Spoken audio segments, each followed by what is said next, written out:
Hi. Today I'm going to talk about why collapse is not neglect. Collapse is usually described as a moral failure.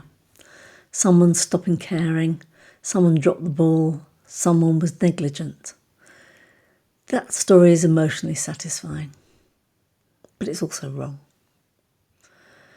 Most collapse is not caused by neglect.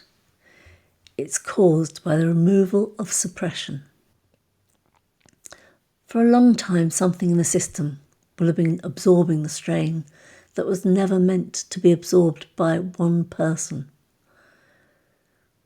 They regulated emotions, covered gaps, compensated for missing resources. And they translated chaos into something that looks like order. But when that buffering stops, the system finally hears itself and it panics. The panic gets translated into accusations, such as you're abandoning us, you're letting things fall apart, you're being responsible. But what's actually happening is simpler and more uncomfortable. Information that's been delayed is arriving all at once. Collapse isn't the beginning of the problem. It's the moment the problem becomes visible. We've seen this repeatedly in the last few years. Healthcare systems didn't suddenly break because nurses and doctors stopped caring. They broke in public because those workers stopped compensating for staff shortages, impossible workloads, and chronic underinvestment. The dysfunction was already there. What disappeared was the human buffer from the dysfunction, making it visible.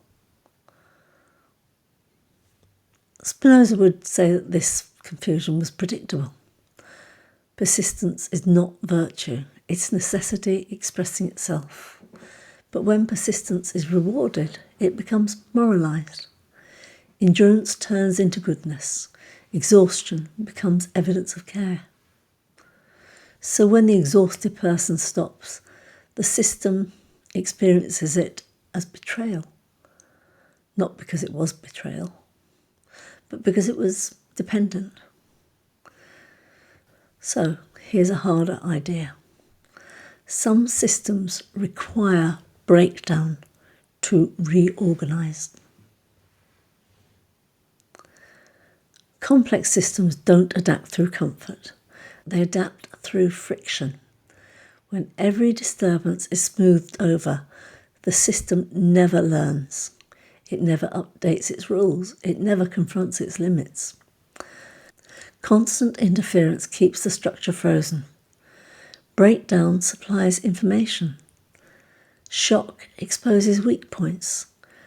And withdrawal reveals hidden dependencies. This is why non-interference is so often misread as neglect, because it allows consequences to land where they belong.